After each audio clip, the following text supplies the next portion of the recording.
people in other universes, they're not you. So true. You remember that? Yeah, Like so viewer. true. So true. You remember So that. true. You remember that. Important viewer, to remember. I remember that there are not multiple yous. There's only one you. Okay. Yeah. Those are other people. Like even within this like if stupid. it exists, they're not you. There's even within this stupid ass idea of like this like borderline like Scientology level like mysticism of like how the world works within multiple universes, which is basically just to say, did you know that if you did something else would happen? Yeah, no shit.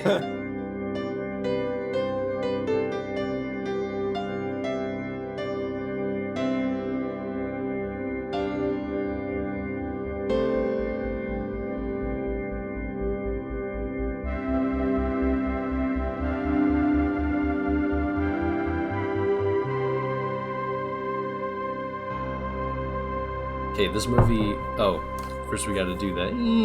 Yeah, can someone do it, please? It's always you, dude. You gotta do it. And that's our song. It's been a long time. Wait, hold on. You forgot something. And thank you, Steven, for making that song. Thank you, Steven. Steven made that song. It was a long time ago, and he made it. By And hand. it still is there. By hand. He didn't make it using child labor. I didn't use tiny hands. I didn't. I used my full-grown man hands. People Not mine, Steven. people say a lot of things about child labor and how bad it is, but let's be honest, it's a pretty cute term. Child labor. Yeah, John, you're right. It's been a while. I understand you've prepared a paragraph or so explaining in detail why?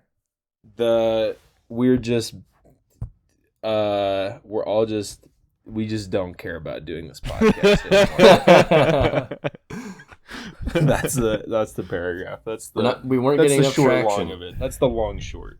That's the big short. The Big Short. We should blame the subs. You fucking subs. Yeah, people We're not putting in enough activity or work spreading the message. So we literally were stopped caring. waiting. We were waiting for an audience callback. The audience was supposed to be like, "No, please, when's the next episode?" And then we would have been like, "Oh, dude, we got to do another episode," but it just never came. Yeah, we were checking the comments every day, waiting for just one person to say, "Come back" or something. Yeah, Who's or our- who's our please bet- do, like Dogville like next. Please do. Who's our fan? Who's like, Oh, I don't we know have a that fan guy. Yeah, who's yeah. like actually comments like and legit listens. Yeah. the awesome Actually, guy It's actually who's it's not actually wanted so for any sick. crimes? Who we know for a fact is not wanted for any crimes because we looked him up. Yeah. Listen, the true crime at hand is True that crime. the whole world hasn't seen Everything Everywhere All at Once 2022 from Daniel Kwan and Daniel Scheinert. Daniels. The real crime... What? Daniels. Daniels. They refer to themselves as Daniels. The real crime is that the whole world hasn't seen this movie and understood and cried tears of joy that Indiana Jones boy has made it back. So true. He made it back. Guys, I know I'm not the only one who was just crying at the Oscars. Oh my god, yeah. Crying. Oh my god. All these incredible movies. The Whale, Everything Everywhere All at Once. Okay, this is All these big wins for actors who From now on- who we all thought, oh, they're gone, and now they're back. I thought they were because gone. They've been given I a thought chance. they were gone. I thought they were gone, but they're back. They were given a chance, and they shined. And Brighter I than you could feel believe. brighter than anyone thought possible. Yeah. And I'd say these movies definitely belong in the same sentence. Oh, that's hilarious. I think they're like opposite movies. Yeah, Troy, look, before we get too deep into absolutely, I don't know what anybody's sentiments are, so I have no idea what just kidding. I know what Steven believes. I know Steven. I don't know. We don't want to get. I don't know how you feel. So I can't. I like feel bad if I'm like participating in this because I feel like I'm either agreeing or disagreeing with something. Yeah, you're going in blind. I'm going in blind right now. You're gonna have to actually We're flying talk. blind. We're flying blind. Okay. Anyway. Well, I like the first part till you brought up Whale, because Yeah, I would as use soon as you Whale brought to up- talk about why Whale is better than Everything Everywhere All at Once in a radical way. This. Maybe we can. Yeah, maybe we can get there. We can spend some maybe time. We'll get there. We will get there later. Mm-hmm. I don't Maybe think so. we'll- Maybe at hour 4 or 5, I'll run out of positive things to say about Everything Everywhere All at Once. By and the I'll way, talk we about- don't bad have about the whale. we do have a somewhat limited amount of time here. Oh yeah. So we got to get to some juice. And I also just quickly want to say I am scared about this podcast and about my takes on this film because, to be honest, I've talked about them a lot and I'm kind of just getting tired of talking about it. And I have a ton of notes. Ooh, that's good. And I'm looking at the notes and I'm just thinking, what's the point? What is the point? What is the? What's Well, the obviously, podcast? Yeah. So, Well, anyways, it's yeah. It's Obvious but to I'm be kind. I'm excited to talk. It's time to about it. be. It's time to be kind and share your thoughts. Yeah. yeah, I'm glad you have notes. And just in terms of what's the point, I mean, to state what we're all thinking, the obvious, Right. to state Right. to address the elephant or the whale in the room. Mhm. Our eternal returns are going to mourn this podcast and the fact that it happened. That we talked about this movie and not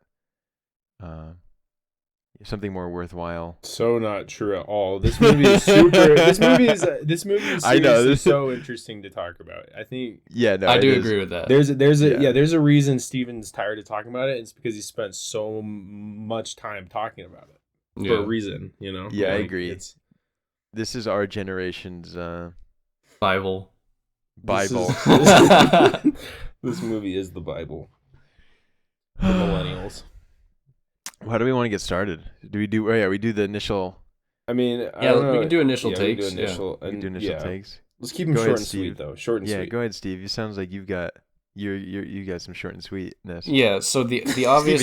Steven, you're short and sweet. Yeah, I'm pretty short. I'm not so sweet. Sometimes I'm a bit bitter, but that's okay because it's still tasty, like coffee.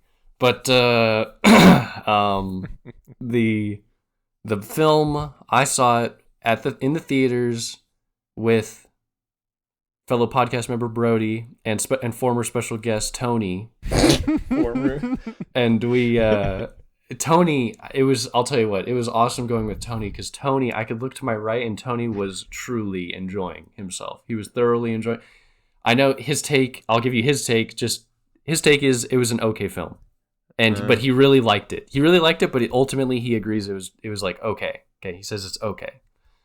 My take is it was a pretty like boring and for that reason narratively bad movie. Like I just was bored basically at past 15 to 20 minutes. I was extremely bored. And there's a lot of like narrative and formal reasons for that. And I did not go in like a negative Nancy. I went in hoping to have a little bit of fun, maybe have some issues with the final philosophy, but ultimately it'd be a fun, fast, cool little thing. It wasn't that. It was really boring. And then at the very end, of course, the philosophy grates me, and it was a problem. The philosophy like ruined things. Brody Also, has just joined the call. It's Brody over. We're already recording. Brody Hold on. has joined the Discord. That's we are going okay. to have him hop on right. Wait, No, come back. now he's left. I'm messaging him. Okay. That basically wraps up my introductory thoughts. It was unfortunately boring in a way that I did not expect, and of course the philosophy grated on me. And the primary reason why it's boring is because the film dedicates so much attention to its morality / philosophy that it's basically inseparable from like the form and content and philosophy are all inseparable in a way that I will just briefly say is the problem of allegory. The film follows a narrative sequence like allegory, and allegory has faults and benefits. It has things that it can achieve uniquely. This film did not achieve anything special through allegory. The allegorical method that it subscribes to ends up hampering it. End. and QED. I can say my thoughts next. So I watched it in theaters at first when it very first came out, and then this morning I watched most of it. I wanted to watch the whole thing, but I did not have time. But that's okay. But yeah, I very much enjoy watching this film both times. But I find it. I mean, I think after I had talked a long time with Steven about it, and having had some distance from it, and then having rewatching it this time, all of my things that were thrown into doubt about it being boring and not entertaining were totally quelled, and it's actually, I think it's super entertaining and funny in a way that's not just like lay random Reddit stupid whatever. Like it actually is super funny at many points in ways that don't rely on like some kind of whatever stupid lay epic random but basically whatever. I enjoy the film. I like it. It's very entertaining. It's obviously, I mean, we'll get into it, but it is for many reasons totally incoherent morally and philosophically, and because it is, it's like, I don't know, the film takes for granted many things which it actually rests upon that allow for the emotional weight to hit. But I will say that I think emotionally it does still hit, and that this emotional hitting does not mean in any way what the filmmakers thinks it means. It actually is totally in spite of what they try to lay out. But I don't know. I think it shows some serious chops in craft, a certain like emotional in touchness, that like, yeah, a certain like in touch with like some kind of world of emotions and stuff. But ultimately it just, I don't know, I feel like they could have made a much better film if they just stuck to making something like humanistic and not like insanely epic, powerful, whatever. I don't know. They tried to make agree. Yeah. But anyways, but we can get into it. But basically, I really enjoy the film. I think that it is extremely interesting as something that is perfectly indicative of a very common contemporary worldview and mindset and kind of grounding. And I think in that way, it is actually it is a very pertinent piece of art, because of its, in my mind, effective craft and emotional content, but is just schizophrenic and incoherent in its like grounding of these things. Anyways, whatever. That's all. Lots to say. Troy hates it. So listen, first, all this, we gotta get out of this. I saw it in a theater, fuck the theater. No, not talking about Secondly, this. Next and thing. I think we all have the same take. Second, anyway, I saw it in the theater also, and then I watched it 5 times yesterday to prepare for this podcast. So 5 times? If at some point, yeah. So if you feel like, oh, Troy's not talking so much, it's because I'm the strong silent type, and I have the most base take. I'm just not sharing it because I want other people to kind of have fun. And then okay, and yeah. So it seems like we're already orbiting this, this boring versus. The fun boring versus funny not funny versus philosophically coherent not tetrahedral landscape. And in that space, I obviously fall within the was kind of fun, but way more boring than, I'm going on boring. Not funny, but funny enough to compensate for how boring it is. And then philosophically bankrupt category, but emotionally. But hold on. I'm aligning myself with John a bit on two. Yeah, I'm aligning. I'll align with John on one thing, and then I'll disagree on the other. I'll align with the John loves to say chops. I'm aligning with the chops. It is craft, from a craft perspective, although it really is I think a fairly low bar. Like from a craft perspective, and this is like their whole thing. Oh my god. Okay, dude, when the aspect ratio changed, I came. Okay, but that's not fair. It's totally fair because the movie is so in love with itself formally.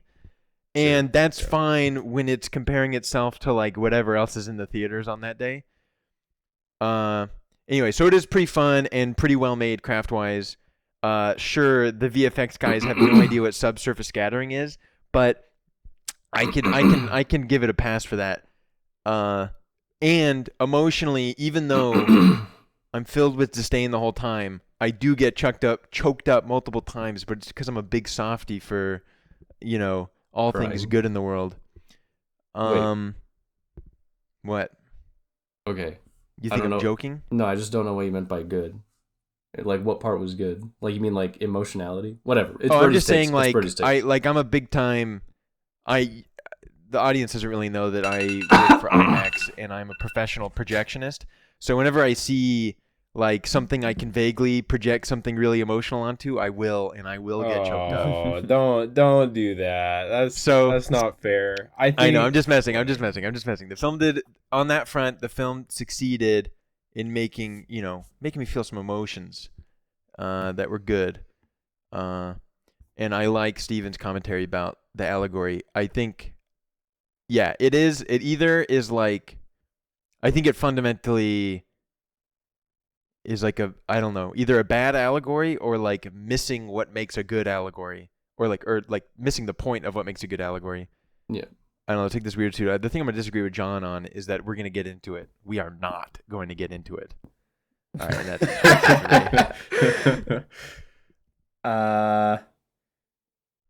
I'll keep it pretty short, pretty sweet. Where do I fall on all of these spectrums? Where are you, Brody? Everybody's dying to know. And it's pretty easy. Funny? Not really. Entertaining?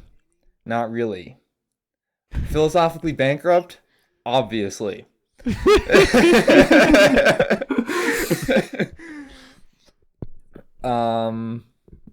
Yeah. I guess I'll leave it at that for right now. I'll have more to say hopefully later, but yeah. It's fine. You'll reveal yourself as we talk about it. Brody's waiting. So happy Brody's gonna play a trap card, and he's gonna fucking turn out to mog me by the end. He's a sleeper cell. He's gonna be like the guy who he is planted as like supporting something I've said or something. Yeah. But he's gonna intentionally convert to John's side to make it look like, to make the audience feel like everyone should convert to John's side. Or maybe I'll like keep supporting you, but I'll like say like the wrong or stupid thing. Yeah. Right? Yeah. And then it just makes you look stupid too. That's true. Brody is the literally me of the pod, so like, the audience, the Ryan Gosling. I like how he's not the relatable character. He is the literally. Yeah. I'm glad. I hope everyone relates to me. I think you feel. I just want. Oh, go on. Were you gonna say something? I don't know. I was just gonna get started. I was gonna get into it. Yeah. Do we like this? Do we laying down grand schema? I don't want to get. I want to say this. I don't want to get super bogged down in like differences of taste, because the conversation will be so boring and would just be like arguing about like, but this was funny, or this wasn't funny, or this was boring, or this was this. It wasn't funny. None of it. No, I disagree. I think. Come on, guys. I think that should be open game. That should be open game. I don't want to. Okay, fine. Everything's open game. Whatever. Did you find the kung fu? Did you? How about this? Let's just get a gauge for everyone's taste. Blood sugar levels. Everyone's so when you're watching the kung fu scene, you're enjoying it. Is that correct? 100%. Yeah, it's impressive. It's impressive. Well, time out. Don't be telling me. Stop it. Sound like one of the people from the movies. Do not be telling me you liked it because it was impressive. Do not be telling me that. Is that why you liked it, or did you like it because it was good? Like it was like it was right. It fit in. It was good. Okay. It was like John like was impressed by Michelle Yeoh's abilities. So this is something, of course. This is something. She can this still is move like something that. Steven, after you and I talked last, I was more. Because the first time I watched it, I didn't even really think about it. I wasn't at first. At first when the first time somebody said like the multiverse or something, I immediately was like, okay, like now it's this is gonna be good. This is where it all goes down. Yeah, we're going crazy here. And then this it kind of sustained, and I was like, okay, now it's like okay, now the movie's good. So this is one of those good ones. So this is one of the good movies, multiverse movies. Okay, but yeah. So wait, instead it was kind of downhill, and then it was kind of like, oh wow, and then it kind of seduced me into liking it scene by scene, and then there's parts that are like, yeah, and then there's like, and then but the point being, this time around, I was much more doubtful about. I was because of what you had said. I was waiting for the emotional core that I was still convinced by to be totally undermined more so than I had realized the first time or really felt.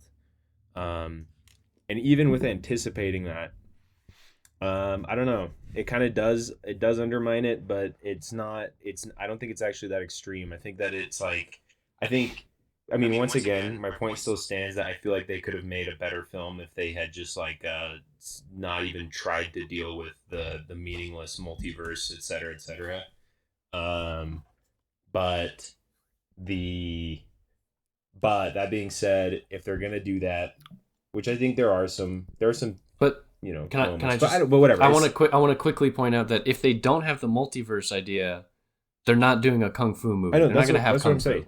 That's what I'm saying. That's what I'm saying. That's what I was leading into. Is that because they have this multiverse movie, they can do these other things, and I actually don't think that those other things, like the kung fu or whatever, are totally just antithetical, taking away from. I think that if anything, I think that one thing that they did try to do that I actually was like, okay, yeah, I kind of understand what they're trying to do, and it is by having the absurd, like, just the fact that having some absurd kung fu scene should degrade the emotional weight of the quote unquote real story going on, and the fact is that, like, I don't know, when I'm watching it, the kung fu happens, and then there's like and she's like back into being like whatever, and then Wayman's like taxes or something, and then you're like, and then but you still care when he says it, and it makes it even. I don't know. If anything, it caused me like more anxiety. I mean, I think it did what it's supposed to do, where I'm like anxious about her like caring about the whatever tax world. I was a little anxious during that. That's true. And so if anything, it made it so it was kind of like, I don't know. I was seduced by it when it's happening. It's like exciting and cool and this and that. And then when it comes back to the emotional part, it's like, oh my gosh. And so I don't know. It's like making me feel more anxious when the fighting is going on. I think that, the thing that makes it not work is the fact that, as soon as you say the word multiverse, you've already all of a sudden everything is meaningless, and without them having to tell you 400 times, it's like it just is. You just don't care as soon as they introduce that, and it's like you can't care about both at the same time. So in that regard, it does undermine itself from the beginning, because it's like, but that's the thing, is like, I don't ever, watching this time around, I didn't ever leave caring about the original world. It was like I don't know. I viewed it more with the allegorical kind of aspect in mind, where there's this whole multiverse meaningless thing is like, quote unquote, not real, even though they still kind of claim it is real, and even if like Israel, quote unquote, does Israel, even though it doesn't happen or whatever, even if it doesn't, I don't know. It's just. Whatever, we can get into that. That's like a mess. But basically, I enjoyed the kung fu. I don't think it necessarily took away from the ultimate point. I think it actually was effectively utilized. I just want to say, any criticism I have of the film is hardly associated with the kung fu itself. I was literally just trying to gauge like an interest. Like I just want let it go down on the record that John liked the kung fu scene. I just want that's all I'm trying to get. I want to go down on the record. I just It want to took get me that on. long to say. Yeah. 30-minute I response like the later. Kung Fu. Wait, so you did like the Kung Fu? Yeah, I just want to get on record. I did not like the Kung Fu scene, but we're talking about taste. Look, I've also realized that Kung Fu and action movie, or like maybe action, not just like Die Hard action, but like imagine John Wick, okay, the action movie. These are different than Kung Fu.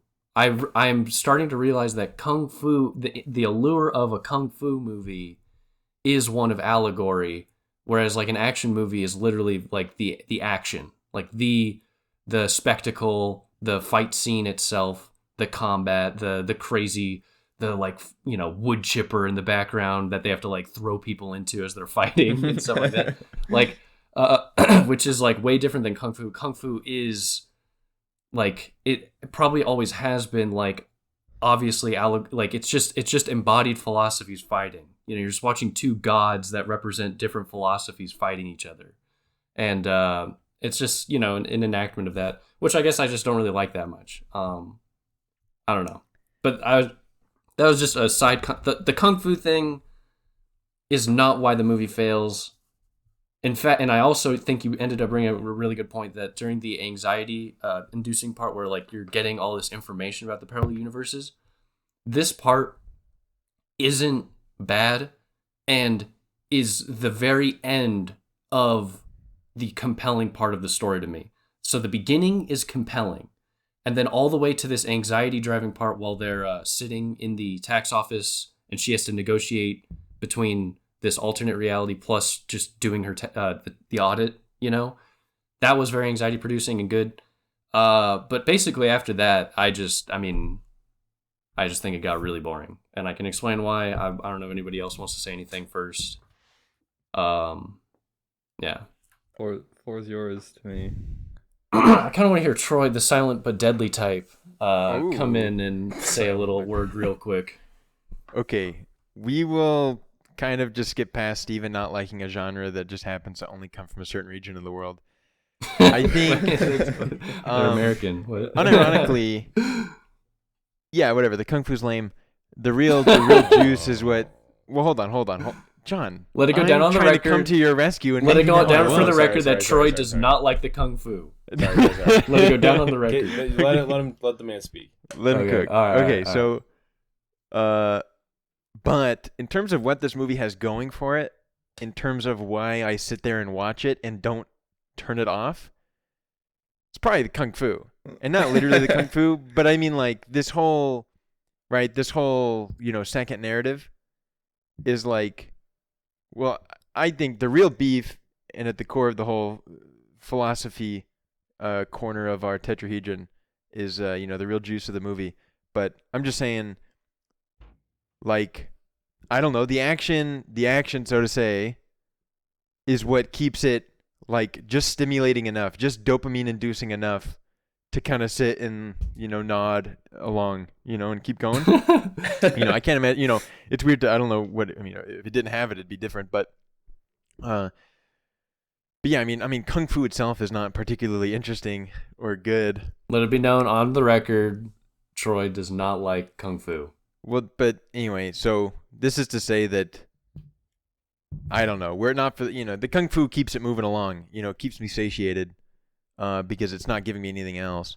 The multiverse thing, I think it's honestly, I can see this movie having this same whole structure, but ending differently, and me being like, all right, kind of based. Dude, like yes, yeah, I can propose an ending. Yeah. You're right? Because absolutely I don't right. think multiverse, Yes. I don't think the injection or the presence of this structure or this whole multiverse thing makes everything meaningless, but the movie thinks it does, and the movie, all this type of stuff, right? So, like, there's all that, and then I think we all have the same take that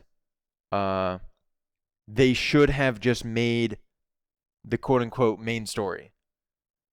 Sure. I mean, I don't know about should have, but yeah. Well, I don't know, should it would've been a have, good but movie. that's what we, the ultimate aspiration is to make that, right? And we can get into like how all the ultimate corruption of this whole structure, because that's kind of what it's all about, right? But, like, we're talking about a blockbuster, a wannabe blockbuster hit, we got to think about. Yeah, so. I mean, the whale did well. Well, we have to hold it to an appropriate standard.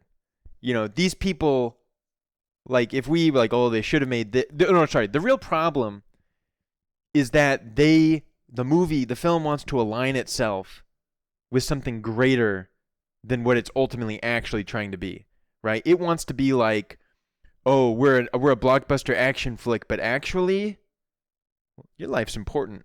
This bullshit. I think so. I think so. I think that's because true. They want to make this, right, the main story. Think about the main story, right? Like, this is, this is the emotional soul of the film and what, real life and blah, blah, blah. They can't make that. No one wants that. At least not at the AMC theater, right? So let's make it crazy. Let's make it this. We have to make an action movie that actually is kind of philosophically interesting and Rick and Morty. Have you Rick and Morty have you watched interviews with the directors? No, and I never will. Okay, this is their another philosophical divide. I was gonna say the impulse to make the film lay random multiverse action movie runs a lot deeper than a calculated decision. It's not a state of culture or a state of the industry. Oh, you can't get a movie funded. Mm-hmm. These people want to make this lay movie. random. This movie. Like, and that's it. And that makes it even worse. Yeah, the impulse to to suddenly be like, here's a sincere thing, and then there's a dildo or something is like, that's like his whole. That is how he is. Do you think? I don't doubt it. To his wife, he would go down on one knee, and then he proposes to her with the ring, but it's on a dildo. It's on a hot dog. Yeah, no. Or it's a spray bottle that sprays her in the face with water, like a little gag. It opens up. Yeah. Flower. Yeah. Yeah, I don't doubt the sincerity. I just mean that that's still the world this film exists in. Sure. Of a big budget. Big release. It's. I'm just saying we wouldn't. I'm saying we wouldn't be talking about this film if they had just made the original film, unless they were truly great directors. No. I don't think this is true. There's lots of films that have come out somewhat recently that are almost about basically the same sort of thing that didn't try to do. This film's popularity and massive appeal. Definitely, it would not have launched in the same way without it having all of these kind of aesthetic interests and expressions and sentiments and humor and all this stuff. I agree with that it wouldn't have been as popular or huge, but I think it could have been definitely. I don't know. There's that movie that came out called The Farewell. It's another kind of Asian American. Yeah, I've seen it. I see every Chinese film. Yeah. It's the same. It's a very similar core. It's very similar call core. it Chinese. Yeah, I'm with you. It reminds Chinese core. Dude. Chinese American. Yeah, Chinese American family's Chinese. I'm American, but I'm also Chinese. It should be for the listeners. It is important to humble ourselves. We are all Caucasian. We're all Chinese. Americans. So we do. My parents are Chinese, but I'm American. And wait, my. Were you gonna say something, Brody? Yeah, but I don't remember what it was anymore. So, can I say something? Yeah. Go ahead. So did you see Swiss Army Man, Troy? Were you there in Ivy Theater watching that with me? Swiss Army Man with Daniel Radcliffe. I don't believe so. Do you know about that movie at all? I'm not really. I guess I won't spoil it, but I watched that movie and it had elements of lay random, but honestly, it was within a context that seemed to not undermine itself. It achieved lay random in a kind of sentimental way, and I enjoyed it. And then in Ivy Theater, they actually had the director. What are the two directors? It's one of the Daniels Schreiter. What's his name? One of the guy Shiner. Shiner, he showed up and gave a really brief talk at the end of the film, end of the screening. Whoa. And people were asking questions like, what did the, big fish mean? What did yada yada mean? Just asking questions about the film, right? Mm-hmm. And he was saying answers like, well, I just thought, when I was like making this movie, it was just like really funny to think like, what if, Daniel Radcliffe was just like standing there and then like he just got really fat.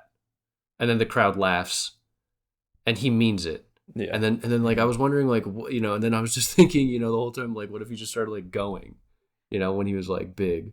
And it's like, he just demonstrated like a level of commitment to the lay random that was really depressing, because it showed that it wasn't even proffering some sort of it wasn't just a form to achieve certain philosophical ends or something. It was at the very core of him and his philosophy and what he enjoys and his sincerity is this. And I suddenly felt like I watched this is why you shouldn't watch interviews with directors, I suppose.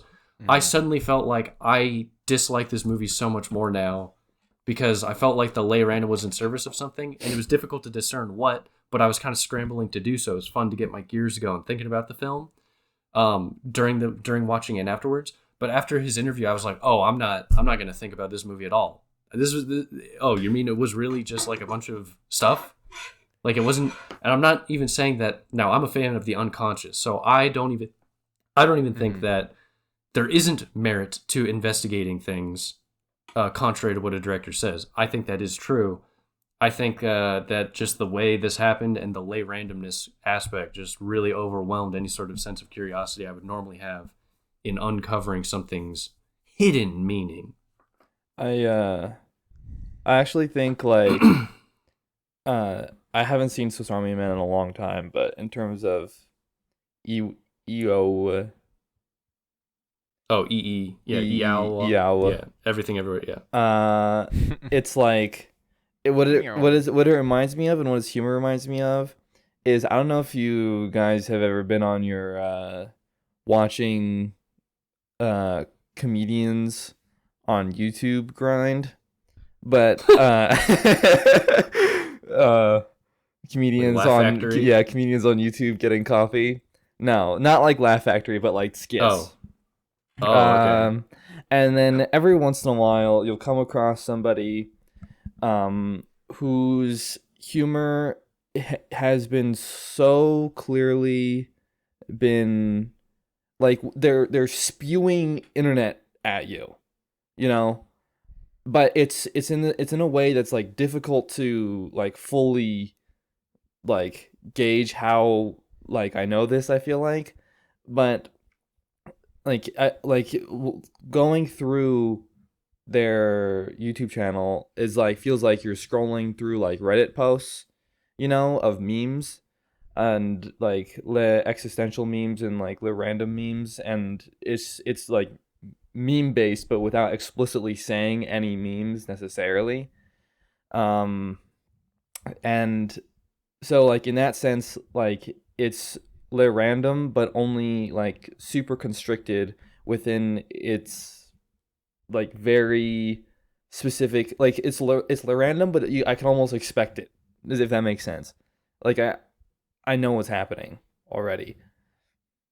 Like there's no real connection. It's just presenting a copy of the thing rather than like merging it with some relevant.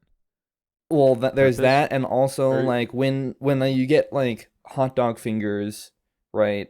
Mm-hmm. Like 6 times. Yeah, it's like you like that, like hot dog fingers is random, but it is like one of the most common random things that you could do, if that makes sense. Like yeah, true. It definitely, yeah, it's not. Yes. So like, and Yeah. I don't know, that was a roundabout way of saying that. Like it's just yeah, not you're saying funny.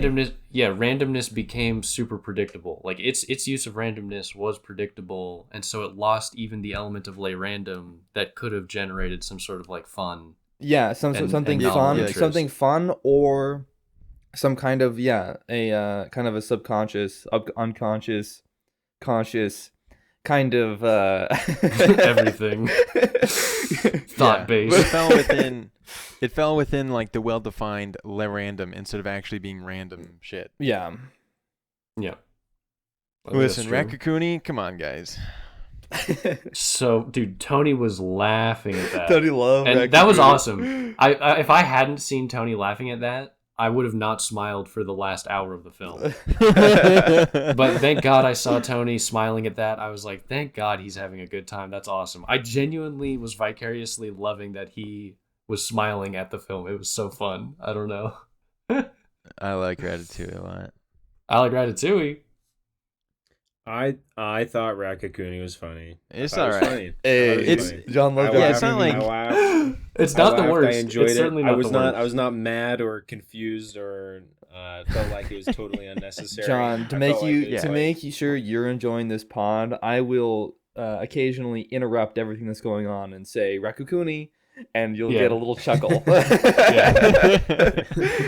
Yeah, go on. I just say, yeah, that's the type of humor. Like, it was funny enough for me to be like, just deep down in my head, having a little like, okay, yeah, that's pretty good. Okay, sure. I'm not Tony laughing, and I'm definitely not. Tony was laughing. I'm not smiling, but I'm smiling. I'm smiling in the inside. Just give me a little smile, like, yeah, I like Ratatouille. Rakakuni, that's pretty good.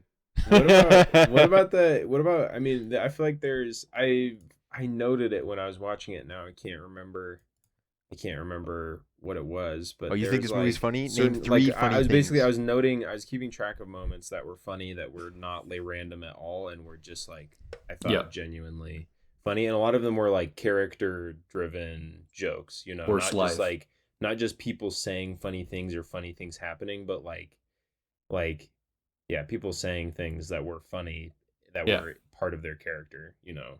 Well, I liked the joke. I genuinely meant, so I said this I think before we were recording, the best joke in the film was "You're living your worst life." And because it was narratively relevant to her, it explained the circumstance and like why the plot can proceed from where it does, like all these parallel universes. It gives like a fun little pseudo MacGuffin explanation. It completes a circle of like some sort of allegorical Christ-like property of her, and I found all of that. You know, I found this confluence, which I didn't think like at the moment I'm watching it. I found this confluence. These things like merit the joke, and the joke is decent, and I kind of was like, okay. Again, though, that was like, I don't know, like. Even that's playing off of the cultural idea of, living your best life, living your worst life. But that's okay. That's fine. You're making a joke that relates to, that's fine. That's a joke. I don't mind that. Here's the problem with the freaking hot dog fingers and Rakakuni. These weren't just jokes. These were plot devices that took up probably 15, 20, 25 minutes of screen time seeing these stupid realities that are mirrors of the things that we could see in other more important realities, where I like any emotional sentiment, like watching whatever the actress who plays the auditor, Jamie Lee Curtis. Yeah, watching her get like hot dogs shoved into her face in this lesbianic romance between her and Michelle Yeoh is like, I don't want to watch that for more than you want to put that on for 30 seconds to a minute as a fun little joke, a side parallel universe. Fine. You don't have to spend like 8 to 10 minutes on that parallel universe seeing that when it's just the same emotional development in like 8 different parallel universes.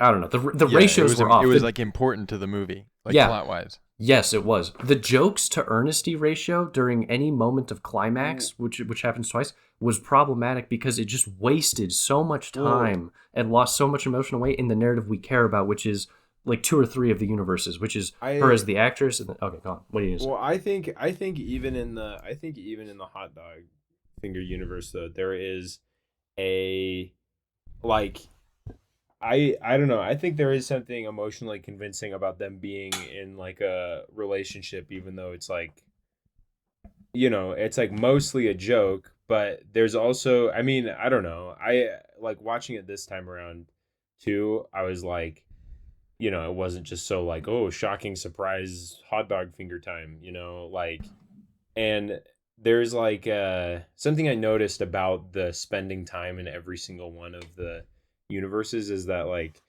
each one is, built off of some absurd, like random joke, but what's going on inside of each one is like substantive drama. And there isn't, even in the Raccacoonie one, is like, it's still absurd, stupid, funny, but okay, I agree. I know what you're saying.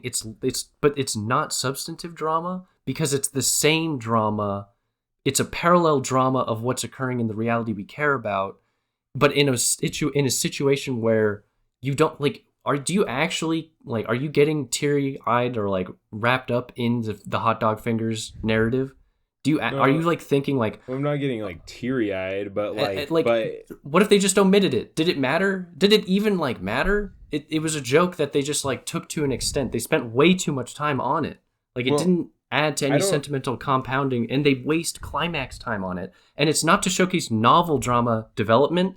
It's to showcase the same drama development that's occurring in the realities that are more drama intensive, which are the obvious three or something like that. But I think the point being is that they're like, even in this stupid, absurd, like random universe, like it like matters. That like even like it's like sad when they like whatever, when she's like getting angry at Jamie Lee Curtis, like I don't know, it's not like hugely. It's obviously nowhere even close to the emotional impact or weight of like the original, if you're gonna, whatever. I mean, the hot dog one is like the more extreme one, which and Raccacoonie, I think is, and the Raccacoonie, and in that way, I think is still worth making the point about it. But they obviously are the weakest case for it. But I think that like the point still stands that they are still like their own little things, and the point is that like, oh, it's so stupid and random and blah blah blah, but it like there still is like a sense that it like matters in that world, and that's kind of the point that they're trying to make. And I think that like it's obviously most pertinent, and there's actually something more substantive being said outside, like those, I guess, like the Raccacoonie and the hot dog things, they really are mostly developing this kind of parallel idea that is still being made in the original thing, while the kind of the Wong Kar-wai, like where they never were together, and yeah, she's like an actress or whatever, a kung fu actress, etc. That this universe does serve to develop something, slightly more, or at least does more legwork, and like is the more substantive thing to point out and be like what it actually is functionally doing that the other story either could do, but is doing it in a different way, so it's still interesting and additive, that the other one, that the hot dog and Raccacoonie don't. But I don't know. I mean, the point being, I don't know. I don't think it's totally pointless, or just like the movie. Well, I don't think it's pointless. I agree. Yeah, I don't think they're just making jokes. I think like the point they're making is like still I agree. Yeah. But my problem is that this is a fail of narrative. This is a failed narrative. Like saying like what you're saying is absolutely true. They are attempting to maintain narrative consistency, dramatic appeal during these moments of jokes. I'm saying they'd be better as just jokes, as one-offs, because instead they diminish the overall drama content of anything else. Mostly, and I agree that they're trying to show that even in this arbitrary world that's spawned as a joke, you can still treat things earnestly. That's true. But simply saying that that's what's attempting to occur, or like that's underneath, that's what's undergirding why they do it, doesn't mean that it's not ultimately draining to watch. Like, and it doesn't necessarily mean that you can warrant like, I mean, it felt like a legit. I mean, it'd be fun to like calculate all the time that they wrap up in that. But these side worlds, it's as if a Rick and Morty episode or like a Family Guy episode does something where they want to start with it. They say a joke premise, and then it cuts to that scene, and then you don't know how long it's going to be. Is it going to be a 2-minute scene? Is it going to be a 6-minute scene?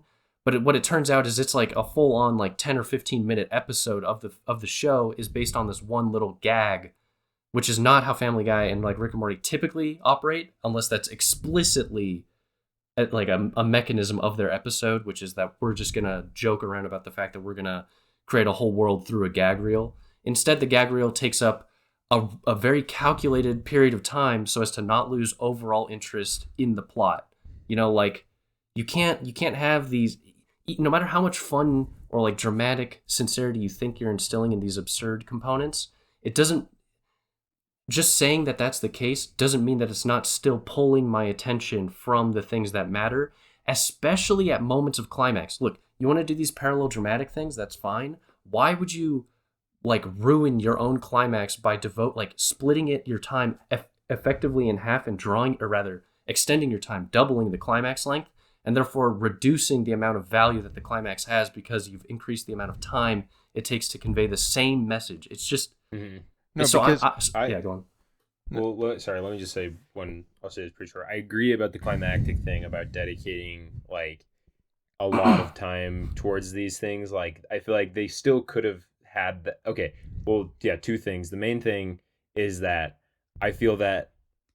I mean, I don't know. We're reaching a point of where it's like a difference in how we experienced it. Where like I did not find those scenes particularly draining or like, you know, when they're first introduced and spent time in, you know, and developed, you know, I found like I personally did not find them very draining or like seriously like taxing in my ability to care about the original problem and the original kind of drama that like I agree is the kind of the main point and I care about the most.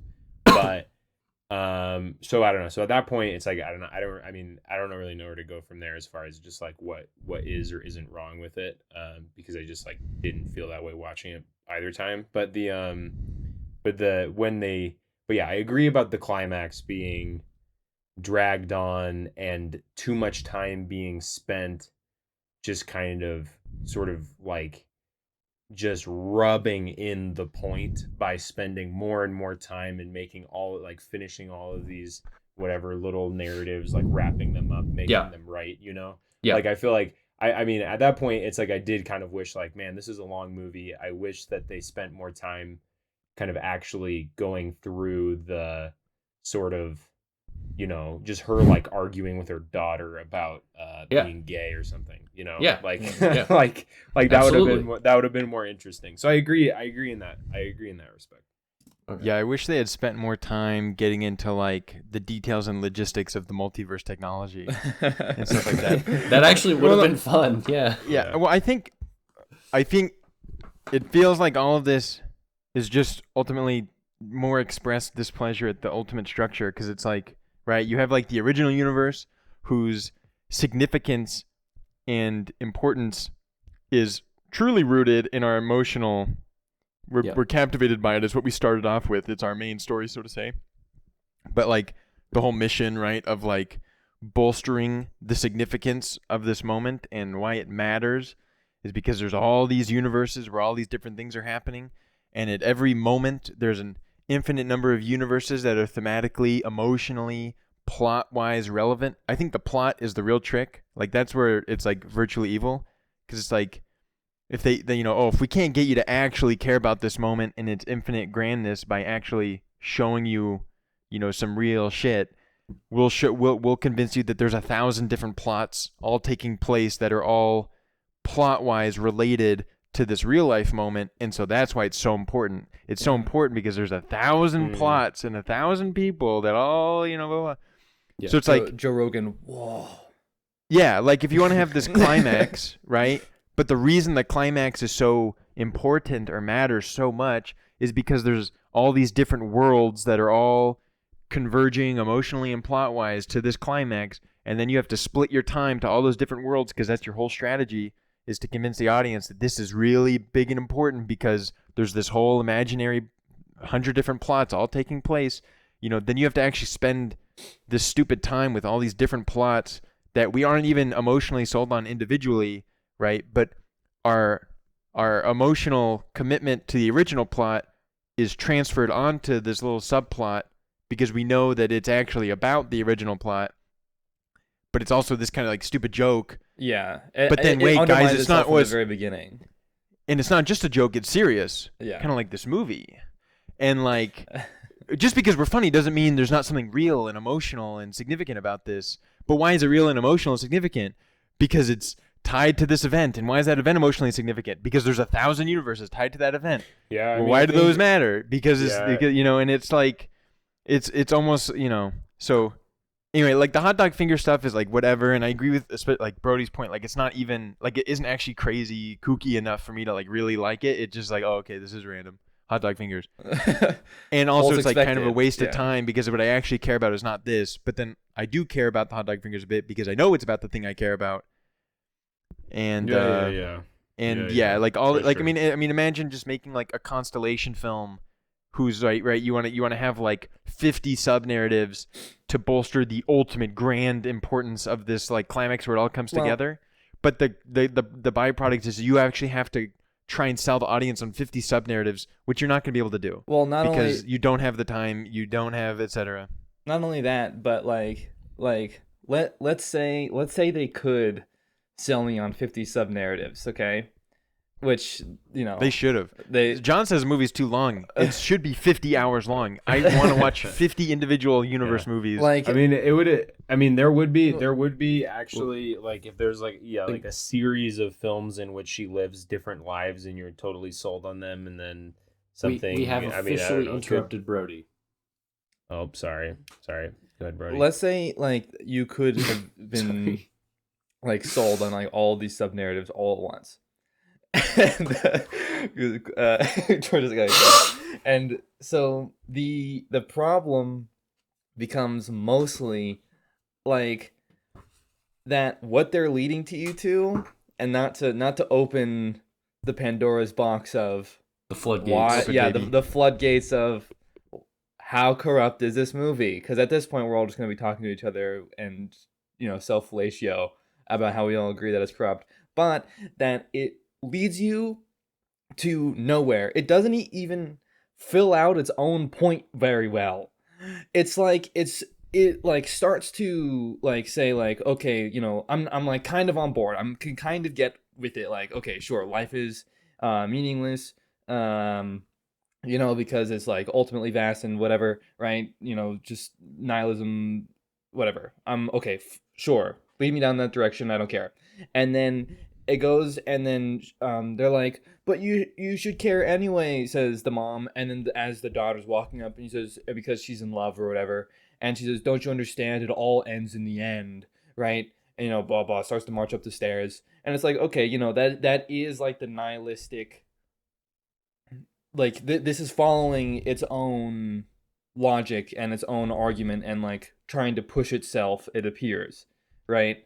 As much as I don't even like this line of thinking to begin with. And then it just ends. It's like, what you, and then she like stands up and she's like, we should be kind, and then like goes through this whole like sequence, and then like really how it ends up climax. And then how it ends up resolving itself like within its own idea of like what it's trying to present you as like in some sort of idea for I don't know, meaningful living, or why you should like not be a nihilist, or I guess positive nihilism, is like it doesn't even fully explore that idea. I'm watching hot dog fingers. Like, there's nothing happening.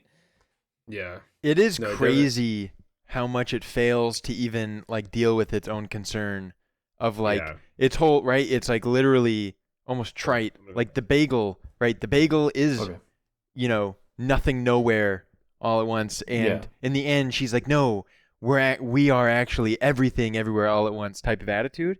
Mm-hmm. But then they finish the movie with her being like, like with the ultimate like, why should I engage in this relationship? And Evelyn says, because nothing matters, Yeah, and it's insane. Yeah, but it's literally like insane. It is exactly the pleb take of okay, like nothing matters, so we can create our own meaning, and it just stops, and it's not like then it says its meaning is the only through line across all meanings is kindness.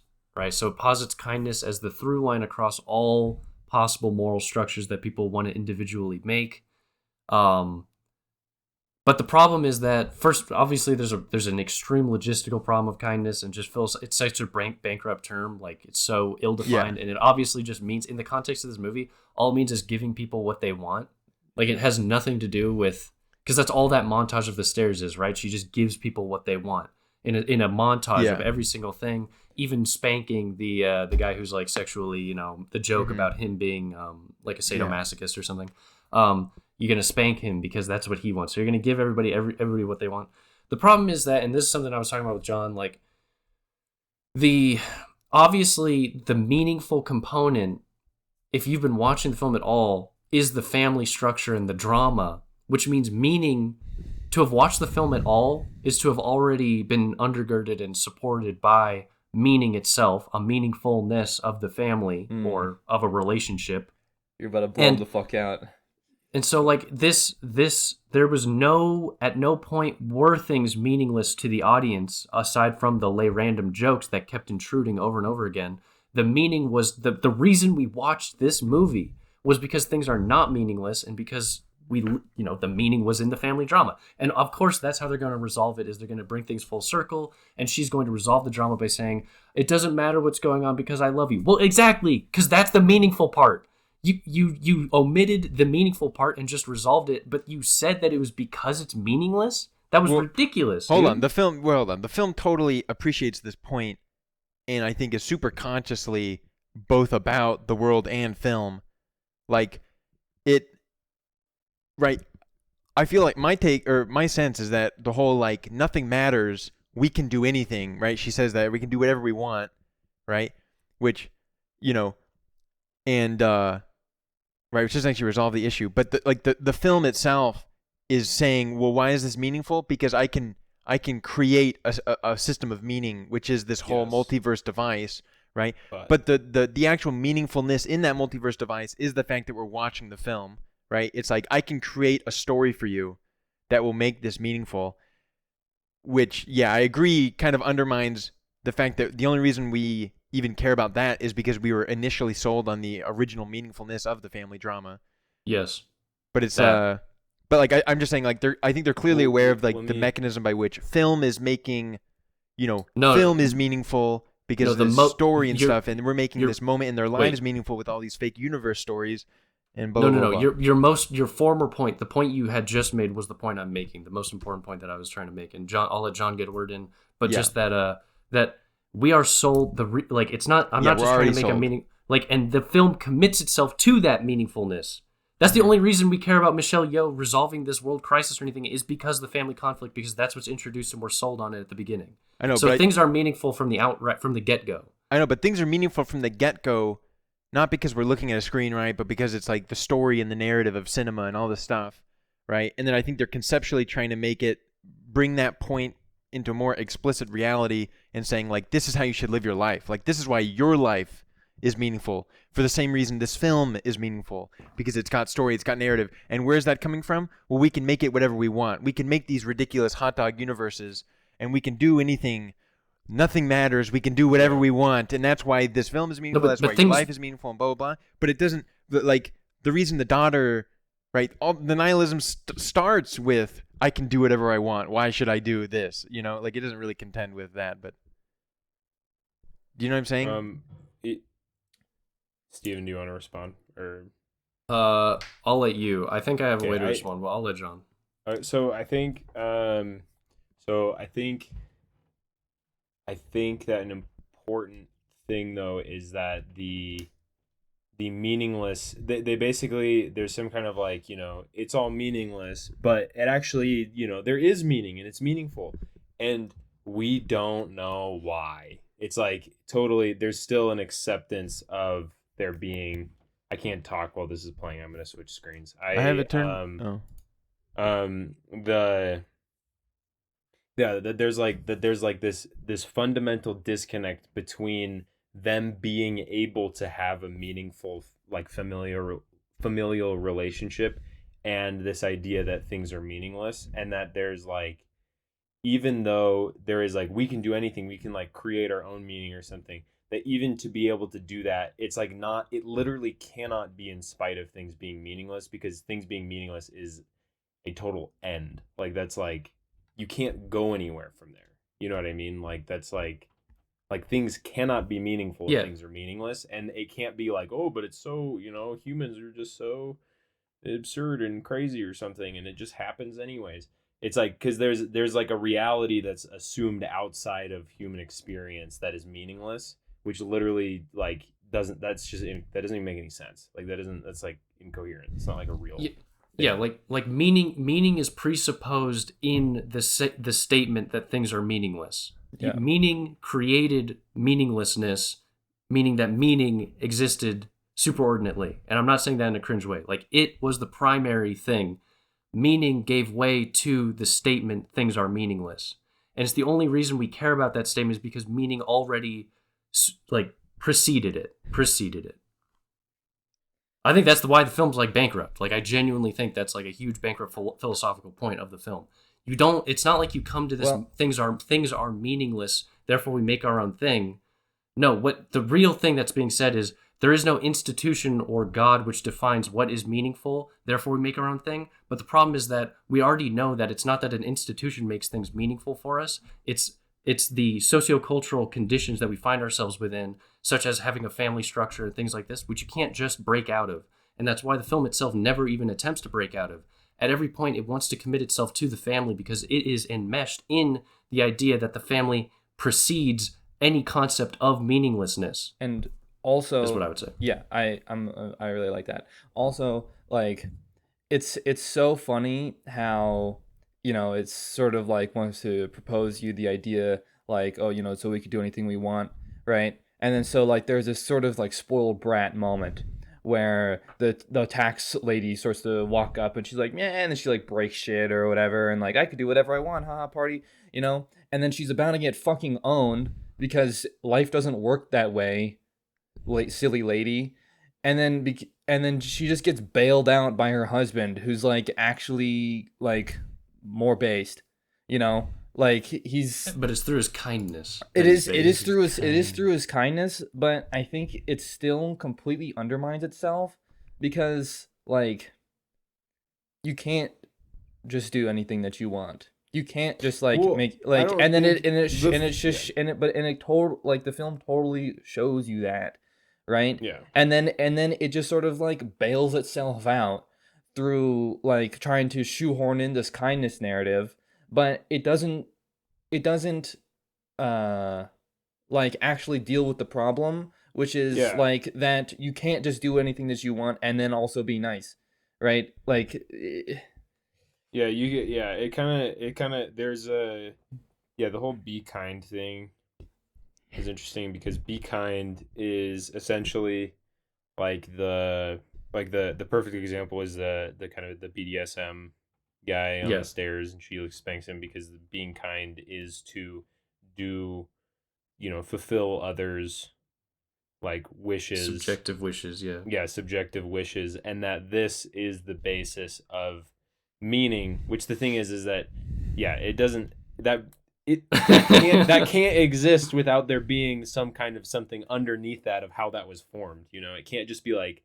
you can't just exist in meaninglessness and then like suddenly just form. So I don't know, it's like you have like first you have like meaninglessness, and then what literally can't logically follow is this kindness thing because it can't exist, and then kindness isn't even the, you know, the principle that is underneath the familiar relationship working out either, where it's like some kind of respecting of each other's worldviews. Like there's still something that is like, I don't know. There's still, I don't know, whatever. It's just like, it tries to take this, start with like meaninglessness and then like kind of build towards the family thing. And it just it can't go there.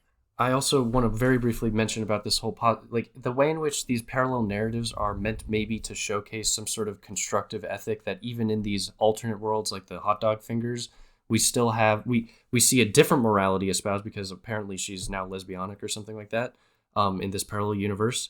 But that we see that she didn't construct, it's not like she consciously constructed a morality that led to her, or philosophy of meaning that allowed her to arrive at this. No, she's just a subject to a certain philosophical meaningfulness that then gave way to this this relationship with the auditor. So even in every parallel dimension, a meaningfulness is subtending why those drama narratives matter at all. Mm-hmm. So things at no level are things meaningless. That is an empty statement. That's just wrong. And they don't really contend with that at all. Things are meaningful despite any statement of the word meaningless. So every time it's said that things are meaningless, it's just wrong. To me, it literally is just a wrong statement. I will contend with. Okay, I was just say it's because the reason, but they think that they can make. I think they're in some ways aware of this, that things can't be meaningless, but but it's because they are claiming that is something that is happening outside of human experience, and that we exist in spite of that thing, and that's like but I don't know, but that whatever doesn't make any sense. But I think I actually know what you mean, but go on, Troy. I want to contend with Stephen quickly to John's point. I agree. And kindness, right, like, and almost by, like, constrained by the prison of a structure they've built for themselves, right? Like, they ultimately want to espouse kindness as good, but they need to do so plot-wise, right? So you've got the steps, right? You've got the stairs scenes where, like, kindness is basically satisfying their desires. But why is that a good thing? Like, what makes kindness good within the plot allegory? Because it helps them fight their way to the top. Like if you're kind to people, you will have an easier time accomplishing your goal or something. Like it can't even actually truly access the goodness of kindness because it needs to justify it via plot device. In a power grab. Yeah. It's like, kindness is more powerful than badness, right? Yeah. Kindness literally physically overpowers these things. Right. But that power is like either metaphorically alluded to because like, kindness overpowers bad, or right, it's like literally helping them accomplish the goal in the allegory. Stephen, I agree with your point, right? It can only use the vehicle of a presupposed meaningfulness to even posit that things are meaningless and then overcome that meaningless, right? Like it's not like things started off being meaningless and then they generated meaning and conquered it, right? They start with meaning. Right. It's like, I mean, it could be based a film that starts off with 5 hours of static and then, somehow turns into a story. I want to hear your point. I just want to point out the rock scene really briefly, but go on. They think that they're accomplishing that, I think. I don't think they think that. With the rock scene. I think they're saying despite of it. Okay, go on. Well, I think the juice is around the normative claims, right? I think they're saying, like, hey, you loser who lives a life a lot like these characters, who wishes they married someone else, who thinks they could have had a life as a famous kung fu life, blah, blah, blah, blah. Like, you might think your life is meaningless. Here's why it's not. And ultimately, the here's why it's not is because, like, cinema itself, like, even the opening scene before we get into all the universe bullshit, right? It's like, right, the power of cinema is evidence of the meaningful, like, as soon as you see this, you see meaning, you see this, you see that. Like, that's the real juice. But, like, what is cinema, right? He's like, we can make narrative, and then they've got the universes as, like, a, sub-allegory for that whole idea. Anyway, so I just think, like, I don't think that they think that they're truly contending with the concept, although it definitely, they seem to have ideas about how they do contend with the concept in terms of how they, whatever. But I'm saying, I think this meaningfulness generating the reason why things aren't meaning, the meaning being used to generate, blah, blah, blah. Over all that you think that's known? Yeah, I think that's definitely known by them. I mean, they're making the movie. Yeah. They start the movie. They know what they're doing. What they're truly kind of overcome is an audience's conception of their lives of meaningless. I think on a level you're correct, but I think the issue is that the final, not just final, I mean the last 30, 40 minutes, as soon as they introduce like an everything bagel or whatever and really start talking about it, they keep trying, like, one sec, I got blue windows. I got cut that. That the what is it? She says, like, why does she at the end say, I know things are meaningless? Why does she say that? That is wrong. She says, because things are meaningless. She says something like that. This is the rock scene is the important scene here, especially. Okay, yeah. Like, even so, I mean, she she Repeats it many times. you're right that maybe the directors, they couldn't hold themselves back, and they ruined the ending of the film by once again re-elevating the meaninglessness as an ontological property about the world. Yeah. And then we exist despite it. The mystery of love is why you came looking for me. But I also just want to say, I mean, the rock scene is important, but I don't. This is a note I wrote down. Wouldn't this movie have obviously been? You could have just ended it at her breaking shit because she commits to this idea of meaninglessness and her life going horribly, and it would be actually a great ending. Yeah, it would be extremely tragic. And you would feel like this was such an important movie to have been made. Yeah, that would have made a way better point. Yes, it would have made the point that you're saying, which is the directors know that things are meaningful despite all this, and that we're going to show that when things go wrong, you feel like shit watching people's lives go to hell because they treat things as meaningless because things are meaningful, you know? Yeah. It would have been a beautiful way to use that. Instead, they ruined the conclusion that I think you're right, they are in some level aware of in the last third by trying to just return it to happiness, a dramatic comedy. Everything does work out, but they, like I said, I just want to one time say they reestablished the ontological property of meaninglessness, which is totally wrong. And they keep wanting to presuppose like, dude, I just want to chill. Like, isn't it being a rock nice? Like, finally I could just chill and like not have to worry about anything. Suck. There's kind of like a let's just like. There is like a conscious like, let's stop thinking about it because it's just meaningful anyways. So like, let's like, like the way that they even deal with it too. They don't actually even come to any like real conclusions. But I think this is something. So okay, another movie idea. At following Steven. Okay. Oh yeah. Steve and I talked about this. Imagine this movie, no multiverse. But it is a daughter who essentially black pills her mom. They like it's awesome like this exact same thing, but the mom, the daughter thinks that things are meaningless, has a very convincing case for it, and convinces the mom of it, and through whatever blah blah blah. I mean, this movie could be good, but it could be really good. But then you literally have the same rock conversation between them, and she still says all the same things she does in the scene that we've got right here where they're outside the laundromat and they're like talking.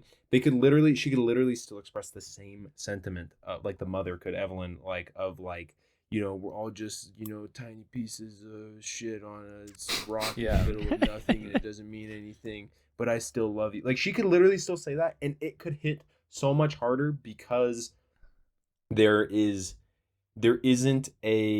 they don't build out this whole thing of her being literally this like eternal, like I can know and understand everything being. Like she's still, they would still exist within the frame that I think you experience. If this scene emotionally affects you and you take seriously what they're saying as being real sentiments, you cannot actually take what they're saying seriously when she's expressing these sentiments of like, whatever, we're just on a rock and don't matter. Like, that like you can only take that seriously when you are seeing them as they actually are, which is just like people, and not these whatever eternal what was that about again? I forget the name. It's just I don't know. It sounded like Göbekli Tepe though. It's like nonsense. I don't know. It is pure nonsense, or was it a joke? I forget. I don't remember, but I don't know. But what I'm saying is that like, the fact that they are coming into contact with this kind of ultimate knowledge ruins the whole of their ability to have that sentiment and have it be genuine and matter. Of being like, because I mean, I could still like them and care about the relationship and care about them finding meaning, even though it still is philosophically pretty incoherent, like for them, but I would be more sympathetic and care, and there'd be kind of more of like a humanistic like connection if they weren't exposed to the reality or something of knowing that it's meaningless, and so I don't know. So that's like, I don't know. It's like, I don't know. But that's the thing, is when I watched it, I cared. I care when they're having this conversation outside the laundromat. I'm like, yeah, it is meaningful because you literally can't actually buy the point that it's meaningless. You know, like you can't actually adopt their view. Which is the ultimate. That's the point. real win of the film. Is it makes a bad movie that upsets you, and in turn shows you that actually I do care. So, hold on. I'm gonna launch into a point. I might want to cut this out, so I'm gonna. We're not cutting it unless you say bad words or something, or like out yourself. Okay, so another like extreme, like evil problem this film has is like how it deals with like subjectivity and the validity of other viewpoints and ideas, and it explores this idea via the multiverse, and all these people are like other yous, which sidebar, no, they're not other me's. I'm me. That's a different person. But fine, I'll go ahead and I'll follow this idea that this is in fact me.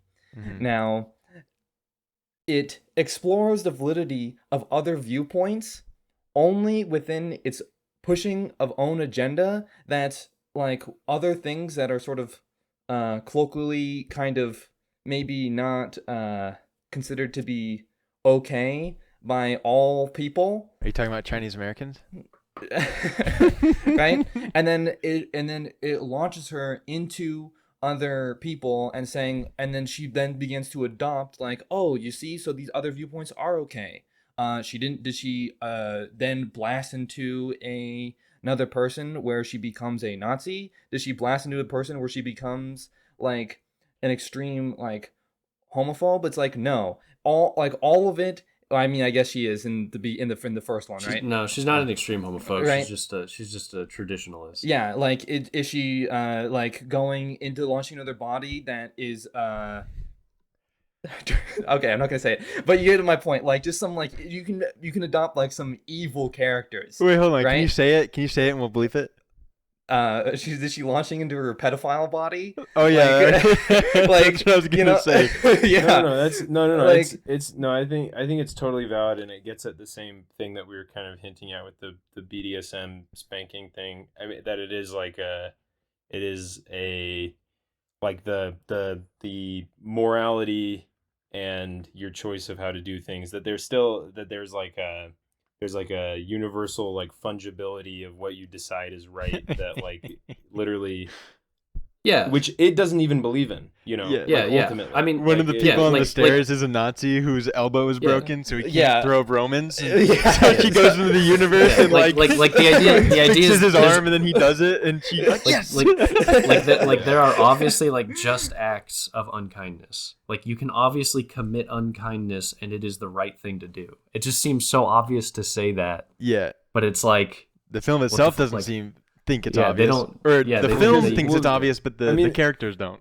Well, the thing is that like, day to day, the kind of having your moral axiom to be kind is actually, not horrible, like that's not bad. I mean, day to day that like actually functionally is probably like you can function most of your life like, being kind, but it doesn't actually, and that being like, your main priority, like to be kind. But like, I don't know, Steve and I talked about this when I very first watched the film, and he hadn't, and I was telling him about it. I was saying like, it like if he had said do the right thing, like, that would, instead of be kind, like that actually, it doesn't contend with or get at all the actual like it doesn't actually contend with the meaninglessness or anything, or where do the right thing or what the right thing is or where that comes from, but it does at least presuppose a right thing to do that is not just this kind of universal respect for like some kind of other people's desires. Yeah. No, well, I think that point is actually great. I feel like they're synonymous. Just want to say that's my point. Like I think they're functionally synonymous. Of like, if he had said be kind versus do the right thing, they equally fail to address the root issue. They equally don't actually mean anything. Like they're both so vague and unspecific that they obviously mean different things and they mean something, but if he had said do the right thing, it would have been more obvious to audiences or whoever that it's like, wait, what? That doesn't, you know? No, I kind of think the opposite. I think doing the right thing, it is more ambiguous and strange, but the good thing is that it at least presupposes that there is a right thing. Yeah. Well, so does be kind. The presupposition no, it doesn't. Is that be kind is the right thing. Because kindness is a false specificity. The problem with kindness is it doesn't embrace its ambiguity, because it also presupposes some sort of like so the right thing obviously is like an older world view, because it implies some sort of like guarantor of what is right. Okay. Whereas, so that's a more traditional thing, versus the more liberal take would be obvious, and liberal, obviously, I mean capital L, like liberalism, ideologically liberalism, is the more be kindness, because kindness treats it doesn't act like there's a unifying structure, an institutional or abstractly institutional structure that unifies things, and instead we can, as the march up the stairs showcases, it's about delivering people their individual wants. So it treats people on an individualistic level as opposed to a collective body that has the right above it. The right, what is right, applies to a whole people, as opposed to kindness, which is something that's subjective and based on the individual inherently. So the problem with kindness, and obviously you could say kindness is the thing that collectivizes people, but the problem is that it inherently is atomistic, because when she's going up the stairs, she's giving people a unique thing for each person, and so it implies that it's actually like a fake it's a fake specificity. It is ambiguous, but it seems to offer some sort of specificity, like a code of acting. Whereas do the right thing properly is ambiguous. The only thing it seems to say is that there is something. There is a right, which is important. This is a very different way of treating things. It's kind of a moral landscape type vibe. It would be based if she's walking up the stairs and some guy says, all my problems would be solved and it'd be the most nice thing you could do ever if you killed this other guy.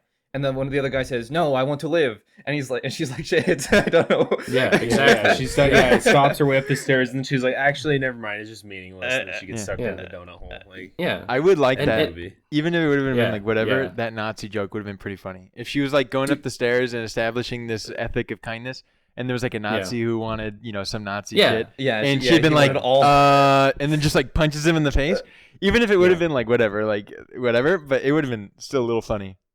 If that had happened, it would have, contradicted the point of be kind, but it would have made the which is good. We like that. Coherent. I was gonna say it would have made the film more coherent if she encountered something. I also would have appreciated if so you can make the argument that at least the daughter has been or did go through full nihilism. I would say that she hasn't, because the whole time she's standing outside of the donut trying to look for meaning already within some sort of structure that is already there. But she wants her mom to join her in the first place, which already doesn't make sense. She also wants is hoping that she will give her something to not be sucked into the donut, right, into the full nihilistic hole. I would have kind of appreciated if they had fully gone to the nihilistic hole, and then had come out of it in sort of like a Nietzschean way, even though I think that could have introduced some sort of other problems. But the thing is that they always are they're always one step outside of full nihilism, so they don't even fully commit to their own worldview in a sense. Which is, I guess, what we've been saying, but it's physically represented in that by them just remaining outside of the nihilistic hole. I think they are. I think they think that they did a Nietzschean move, where she's like, life is meaningless, but we can make our own. I think they think they did. The pleb Nietzsche take is God's not real, but I'm not a nihilist because I can make my own meaning. Yeah, but they don't make their own meaning. Well, there's a mysterious. They make a really shitty. They do a love. They also don't make a meaning. They literally don't make a meaning, but the filmmakers maybe think that they do in some way. But then also the meaning that they do make, that the directors in some way think they made, or they they made sucks. It's like bad. It's like actually a bad and empty thing. It's literally a 2-hour elaboration on the scene in Interstellar where it's like, yeah, love is the answer. Like all this multi-dimensional blah blah blah blah blah. How are we gonna save the world? Love. I was in the theater and I said that exact same line to Steven. Merv, love. Yes. It reminds me of that episode of Rick and Morty. For the record, Brody did say this in the theater too. Yeah, it's exactly what it is. That's awesome. It's like these films dig themselves into such deep holes, and then just need to say the L word, and then it's like, oh, okay. Well, it's like Rick and Morty multiverse adventure. So life is meaningless? Yeah, but I love you. Oh, okay. They have to default on some kind of they want to like reaffirm some kind of colloquial or like common understanding of what's good or what's that's just like accepted. Yeah, moral landscape mode, same hairstyle. They do it without like actually having to do it. They just like it's they just so say stupid it. They just they're say like, it. They're like literally they're like, look, this literally can't exist, but it does anyways. And it's like but it does. Yeah, but it actually does, and that's why humans are awesome. Oh my gosh. I want to say that I think that so we all agree that there's tons of problems with the way that the directors try to wrap up any philosophical component or any like greater meaning or anything. But doesn't it feel like this was bleeding into the general like the whole way that the form was treated throughout the whole film past like the first 20 minutes feels like it's falling prey to this philosophy, and that we can see it in an aesthetic form in its constant self-undermining and things like this, and non-commitment to any real ideas and lack of general character progression aside from Michelle Yeoh her progression kind of happens. She does have a progression, and we've had, even though we had like Stephen Troy can say, but I just want to say, right, we will get into it probably, but I totally disagree about like the whatever. I don't know, Stephen. I think you're right. She objectively progresses. I agree. She objectively progresses, although ultimately I don't even like her. She never becomes someone I like. No, but hold on, I root for her, sure, but I don't actually like her. I don't. I barely do. Yeah, but she does start as like a basically she starts the movie as like a total moron and ends the movie as like a moron who says different things. As a gigamoron. A nice moron. Hold on, a nice moron. I think the big thing of why imagine some more conventional film where there's like a narrative and a story and a plot or whatever, and then there's like some periphery thematics and ideas and philosophies that are getting expounded, and it's like, right, you're not going to watch Harry Potter and be like, oh, this whole movie fails because the symbolic of the phoenix is like a totally false premise. And it's like, right, because it's not false. Yeah, this movie, the philosophy is so explicit, and the whole plot and all the interactions and everything is geared towards explicitly proving the material philosophy. Yeah. That it's like, insofar as the philosophy fails, everything else fails because it's the reason you care about what's going on. Yeah. But yeah. So it's not like saying, "Oh, this movie fucking sucks because this little idea they had was wrong. I didn't agree with that." Like About Time or something. Yeah. Well, here's the thing though: is that when I watched the movie though, and I was kind of primed to have it. Like I think I said this kind of a little bit earlier. But, where it's like I was primed to have things undermined for me. But I think that it actually, in many ways, the emotional groundedness and my caring about it stays constant in spite of it attempting to undermine itself. Or like I actually, but it's like the reason for why that is actually, I think, has nothing to do with why the filmmakers think it is, and actually just has to do with the fact that like, things matter or whatever. I don't know, blah blah blah. I mean, like, I don't know. It's like, regardless of how far away, I don't know. I think that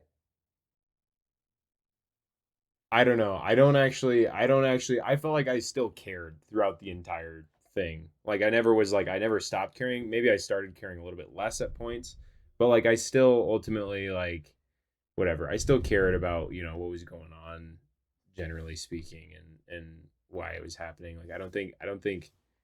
At least I don't know. I never it seemed as though it shouldn't have,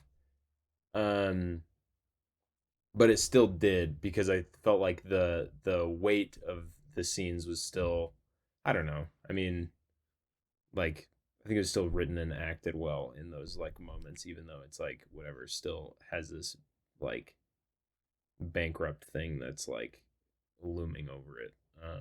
Listen, I got choked up multiple times. Yeah, It's working. It's working some magic, but it's I think ultimately super unsatisfying. Yeah, I didn't feel emotionally choked up at all. I was only emotionally invested for the first 30 minutes. Yeah, and I remember like, and I feel hard. I remember like when it first enters into one of its kung fu sequences, you know, and it was, I don't know, 15 minutes long or something, and I was like, whew, man, that sure was something. I can't wait to get back to the other stuff, the good stuff now, and it never did. It just kept going, and the part of the problem with the kung fu sequence is it had a little bit of like a Tenet effect, where you're sitting there.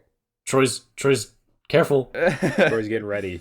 Yeah. Troy's pulling out his nose. Troy's pulling out the Mega NZ file of Tenet. It had a little bit of like a Tenet effect, where you're watching the action sequences, and you get caught up every once in a while, and you're like, wait, so this is backwards, but then, and you're like trying to like piece together like how the action sequences are happening, and then you realize like, wait, this doesn't make an entirely whole lot of sense, but then you say like, okay, well, fuck it, right? Like whatever, you go along with the movie and you try and become invested, but the thing is that every single action sequence was ultimately just like repetitive and boring and random, but not even truly random, and it like just felt like the same thing over and over again, with the added like goof factor, you know. So like when he like goes in, he's like trying to get the butt plug in his ass, you know, like I'm just rolling my eyes. I'm like, dude, Jesus Christ, like this sucks. Yeah, Steve. Listen, guys. I did not.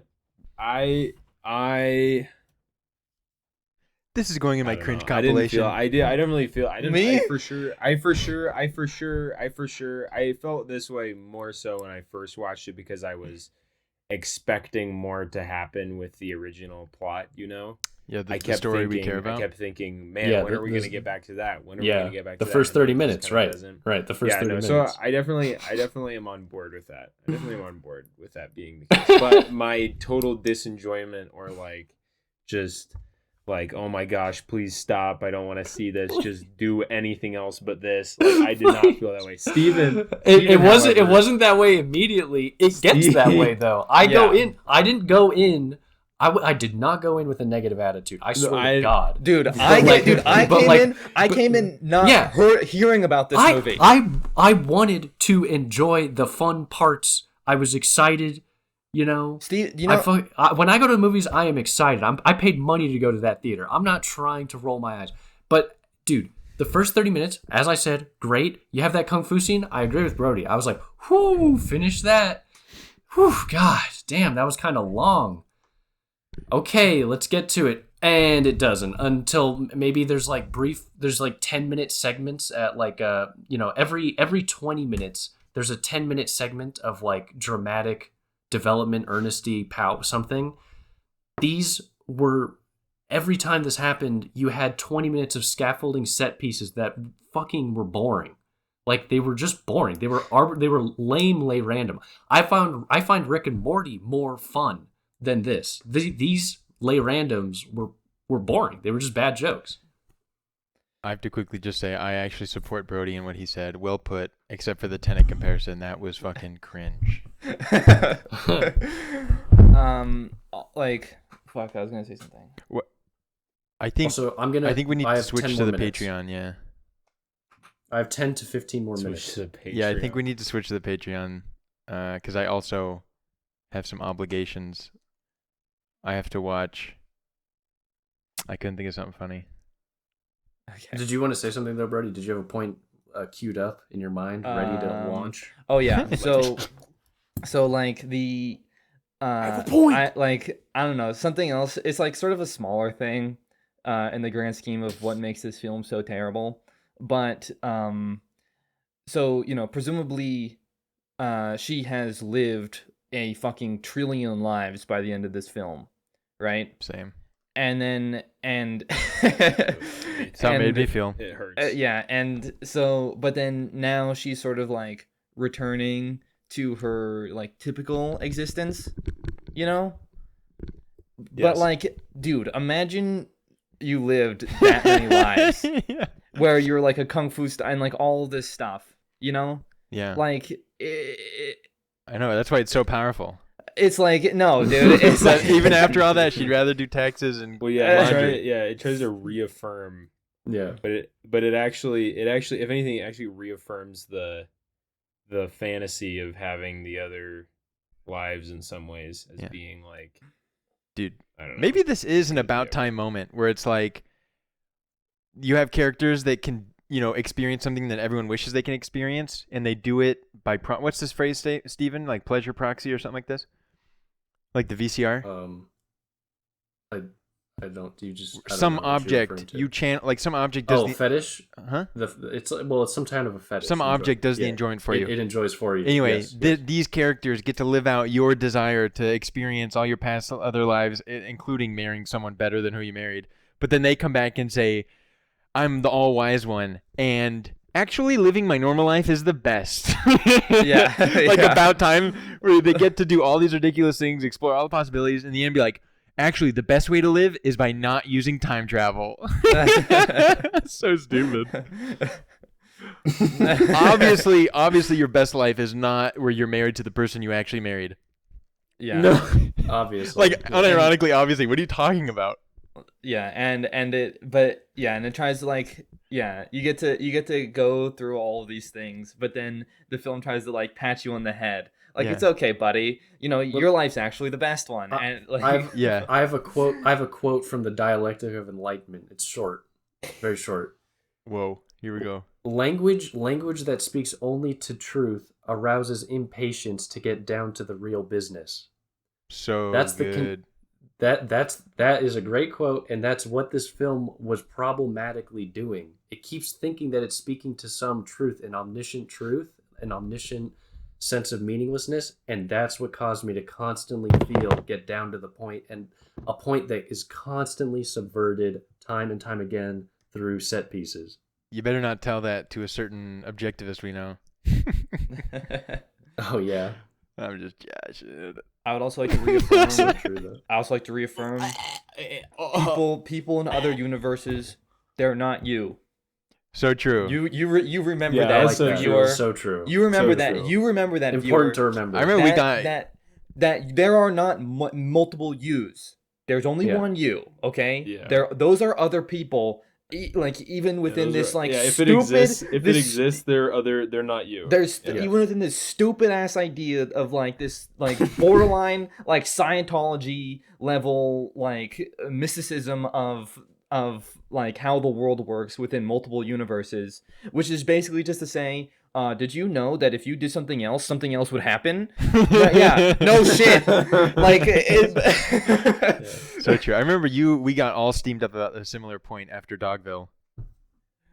Really? I don't Yeah, remember that. just being like, you are not that super poor person.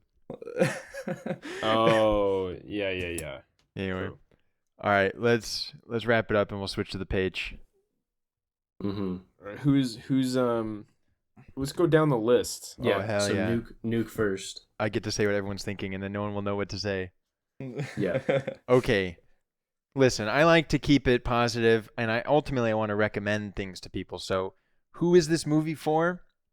Listen, this is a fine flick, and John just made a subtly good point, because I think this movie is probably great for the person. Like this will help you if you are a devout religious person, or the type of person who would say something like, yeah, life is absurd, but you have to imagine Sisyphus is smiling. And that and that totally satisfies you and can carry you for years. Then this is going to be really good for you. Yeah. Yeah, it's fine, whatever. It is pretty fun. Listen, is it better I secretly enjoy it in the way I might secretly enjoy some other type of sludge like licorice pizza, say, because Come on. it's at least. I'm just so kidding. wrong. I'm just Licorice pizza's hold on. better, I'm just and I kidding. don't even like it much. Doesn't matter. I'm just kidding. Move on. But the real point in that phrase being like, you know what? Like, I like a house. I'd choose, well, not choose, but I like to see a house where they tried to do something kind of special and failed, much more than I like to see like a super conventional colonial, like, how could you have gone wrong? So there's a secret That's pleasure, valid. and at least they Yeah. tried to do something a little fun, Yeah. just like, it's maybe better to watch Rick and Morty than it is, than some cartoon that's just like super whatever. So there, it's a little fun like that. I applaud the attempt. But ultimately, pure, unadulterated evil, the likes of which is, paralleled only by like Hitler and other types of like genocidal maniacs. So I think this should be Genocidal illegal. propaganda. If it were up to me, I'd make this The score movie is- illegal. Yeah. And the score is. Oh, and the score is. Listen, right? We score within the frame of what it wants to be. Go for it. I'm giving it a 1. Oh my god. Yes. Wow, Chris. Giving it a 1. Yes. All right, guys, Yes! my turn. Steven's excited because I was worried Troy was gonna give it like a 2.5, and I was like, oh man. Oh, well, no. just wait till what John I- says. No, Yeah, John's. just wait I till know what I John's about to say. give it a 3.7. John's giving it a hard 3.7. So the movie is I enjoyed watching this movie both times. I didn't finish it the second time, but I was enjoying it all the way up until the point I stopped watching it. And I'd watch this movie again. But I think Please don't. I know this is Steven and I's first conversation we had after you watched it. I was like, yeah, I thought it was funny. Anytime I said anything, he was like, what? No way you thought. Are you serious? That's like he couldn't believe that I had a positive experience. Yeah, I know. But yeah, anyway, so the And not even I enjoy- angrily. I was dumbfounded. I was like honestly dumbfounded. confused, honestly shocked and confused. Do you mean you found someone He was dumb? shaking and crying. Yeah, What? I mean, I found something. No. Okay, wait. No. Anyways, so the That's movie, I enjoy the movie. I am, for one reason or another, glad it was made, and think it is like a kind of. I think it is great at explaining, whether unintentionally or not, a certain viewpoint. It's a great like, little microcosm to pick apart and talk about as like a representative of failure of a very contemporary worldview that's very common. That I don't know. I think you could start with this movie and talk about a lot of very pertinent things like culturally or this that. A lot of people worked on it. A A lot of people worked on it. Good movie. They worked hard. Yeah. I watched a movie that a lot of people worked on and they didn't work very hard. Not very good. Yeah. No, but I think oh man, there's something in particular I was gonna say that was kind of in relation to something that Troy's saying. Oh yeah, no, I'm down with the fact that they they tried to do something super crazy, and it was like is an interesting watch as far as like them. I don't know. I've never watched a movie that is quite like this movie, and that's in that itself just purely a novelty is like whatever. Yeah, it's good watching it. But yeah, I think whatever, philosophically bankrupt, but I was still convinced by it emotionally in some regards. I thought the acting was good. I thought it was It's okay, John. sometimes. It's okay. I thought the funny is sometimes. I thought the writing, particularly that first 30 minutes, The first 30 minutes were fine, yeah. the dialogue The writing was good, is yeah. good. Like the character, the little things their little conflicts and how it all stitches together, and the music and everything is good. You should do It's the good. imitation you were showing me earlier. I was not doing an imitation. Oh, I remember what I was gonna bring up. This is actually valid. This is follows actually. I was gonna bring up a good point. I think that because Troy was talking about recommending this film to someone. I think that like legitimately, if you are someone who relates more directly to the like familial conflict being this first generational immigrant thing, it probably is legitimately a lot more impactful with like the content of what's being, explored as far as like the family, like just on like a personal relatability level. I feel like there's probably a lot more to be gained, felt, whatever. Because from what I understand, from like friends I've talked to who are like, like have similar like familial situations or whatever drama, they like thought it was quite pertinent in that respect and blah blah blah blah blah. Even if it's like whatever, like we've seen it before in other movies, but I don't know. I thought that should be acknowledged just because it is like I think still relevant as something that like none of us can directly relate to, and that's like Troy says no because he's I'm not sold on this point, but I'm gonna let you make your point. Why? Because Troy didn't relate to the movie because he can't relate to the movie. Listen, no, it's not about relating. I can see that it's so true. I'm not some like boomer moron who has no idea what people are like and how certain situations are like. Well, sure. No, I'm not saying the experience is like inaccessible to you. In fact, like, the fact that there's a film about it, and if the film is good, it makes the experience accessible to you by being a good film or a good piece of art. But like I'm not downplaying that. I'm just saying like the fact that the film in some ways is not very good, it probably would be more like emotionally. I'm still talking about recommending it to someone. But like, presumably you would like not. Somebody's enjoyment of the film. If someone came to you and was like, "Oh, I'm first generation immigrant. I've got all these fucked up things. What would you recommend?" You would never recommend this. You'd at least recommend Farewell before. You'd recommend. You know what I mean? I agree with you that there is that element. I mean, all I'm saying, the only thing I'm saying is that their enjoyment of it is probably, I would guess. I mean, not even I would guess from what I can tell. I mean, whatever. It's by like you would probably. I'm with you.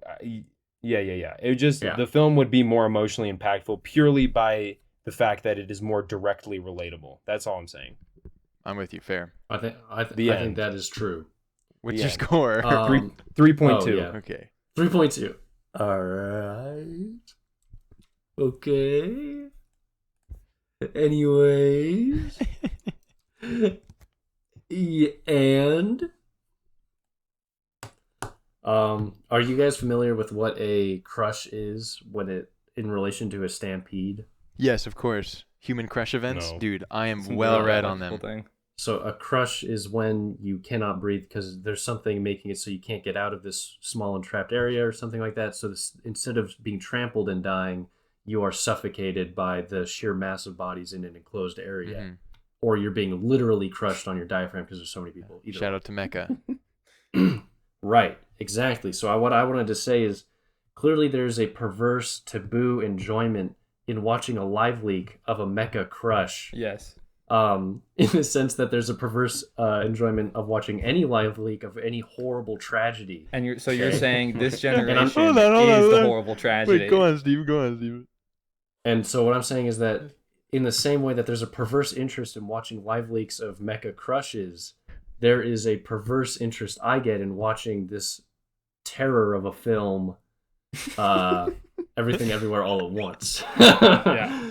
Basically, this movie was bad on so many levels, but I agree with John's point and Troy's point, that it is fun to watch something that's trying to do something fail more than watching something that's not trying to do anything and achieve it in a mediocre way. I agree with that. So I do get an enjoyment out of it in that sense. However, I can't say that that's a testament to the film's quality, but a testament to just this separate abstract quality of what is like, I don't know, like the thought component that we bring to a film afterwards or something like that. Yeah, this movie was insanely boring, pretty mediocre on so many levels.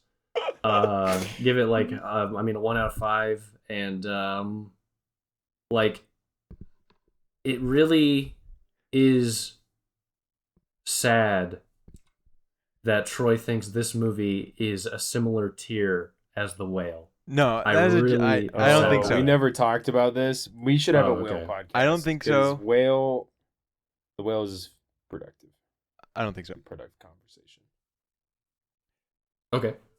So 1 out of 5, that's my score. And I take back that whole Mecha Crush thing. I just recently was reading about Mecha Crushes. They're so tragic, crazy. And ultimately I disavow any sort of situation like that. That's so sad and bad, and I feel for all the people. I just wanted to make an edgy joke about life. We need a Mecha Crush episode. That's why I said that. Also, quick comment just about your thing about like the quality of the film versus as a tool for discussion. I think by John's attitude about this, he would find The Third Reich to be a 10 out of 10.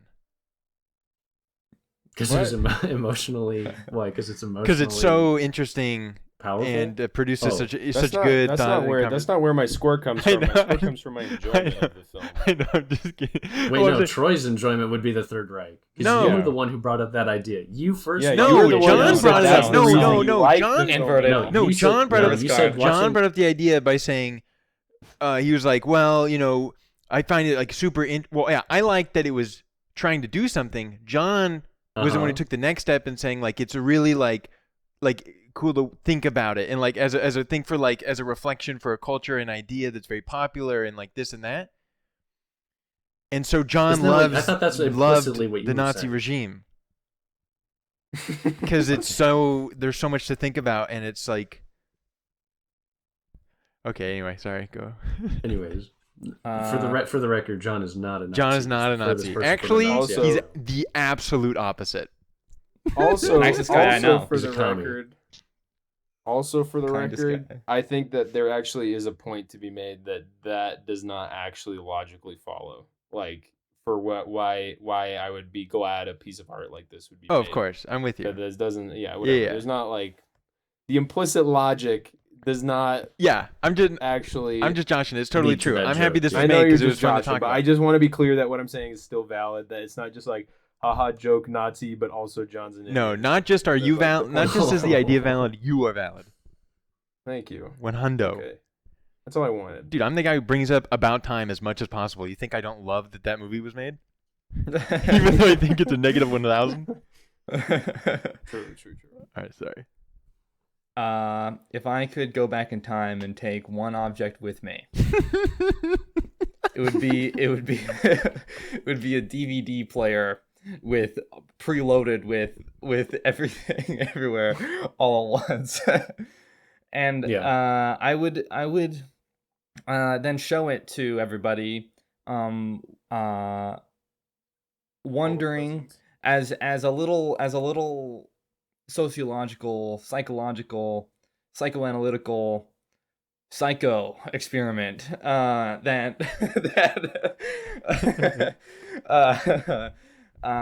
because okay, so it's like super. The most interesting thing about this movie is that people fucking love it. That is the most interesting thing about it, and that it is something that is 100% like can basically only be made today, and it is indicative of where people's minds are going in respect to how it is that they should be living their life. Plus, it's just general sort of schizotypal. Is that even a word? Sort of schizo, sort of maximalist. Okay, John's showing memes. The sort of like hyper maximalist. Do you think this movie is more Democrat or Republican? Unironically, I don't actually think that this is like. I don't think it's super. I don't think it's super like obviously blue wing, blue left. Yeah, there's nothing like, about this movie that has anything related to any political agenda. So like, this isn't a political film. Yeah. A24, apolitical. Yeah. It is also like I think very based in like internet culture and like the way that like we now interface with media to begin with at this like in the current now, with everything sort of being all kind of randomized and mixed up and blenderized. But if I was the ruler of the world, this film would be illegal. This fucking blows. I kind of wonder if this film is injecting more evil into the world, or if it is just simply symbolic of the evilness that already exists. But yeah, I give this film a fucking. Can I give it a 0? Can I give it a 0.1? Of course, you can give it whatever you want. I'm giving it a 0. Oof. Fuck this movie. Maybe the first 0. That's so awesome. I unironically like your starting idea. That's another one for Steven. I like your starting idea of like the meme where it's like, if you gave a Dorito to a Victorian era person, it would kill them.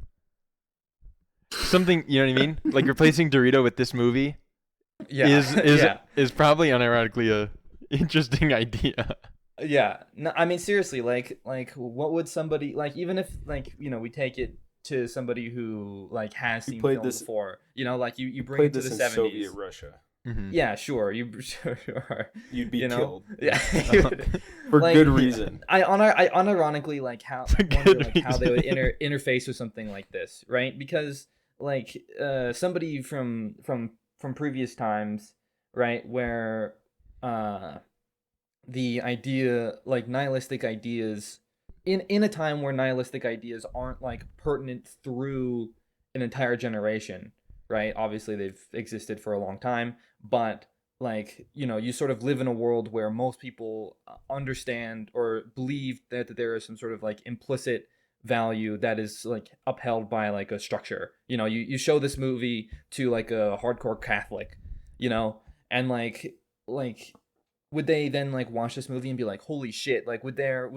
brain starts to change into like a kind of more nihilistic viewpoint, some sort of positive nihilism, or I don't know, maybe this shit just like wouldn't even make any sense, because it could only exist in the time of this idea already being pertinent. Well, it's not persuasive as to what the problem is. So I think to the Catholic it'd be like, like it's not going to convince anyone of the problem. Yeah, it's for the person like, who already... God, they'd just be like, God, obviously. Next. Stupid. Like, this is stupid. Yeah. Based. Sure. Which doesn't actually, just to be fair, does not actually mean anything as to the validity of the Catholic's point. But I agree. Yeah.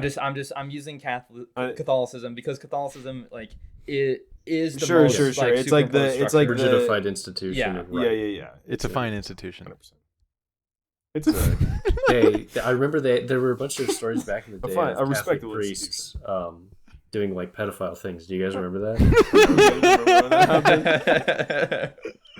Do you guys remember? You guys. Yeah. I wonder what happened about all that. Does anybody remember what happened after that? Did they deal with that? Did they deal with that?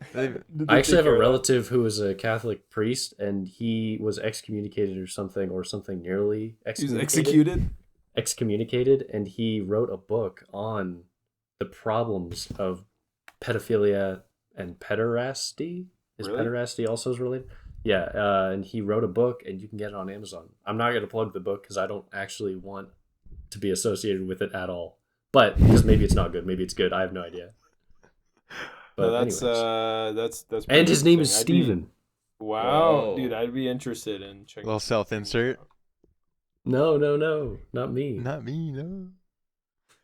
A parallel. All right, me. we're giving way too much free content. But he's actually not. We gotta switch the page. Sounds good. So if you guys are listening still, please subscribe to our Patreon. Please. We need You can find it nowhere and everywhere all at once. Yeah. It doesn't exist, but it does exist. It does exist. In another universe. In another universe, we have a Patreon that we want you to subscribe. Well, somebody else has a Patreon that they want.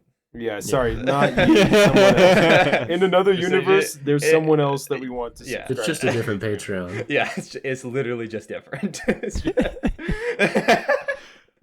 Yeah, it's called Matreon. I like that. Yeah. All right. All right. Okay. Bye-bye. Bye. Bye. Another successful psyop. Bye.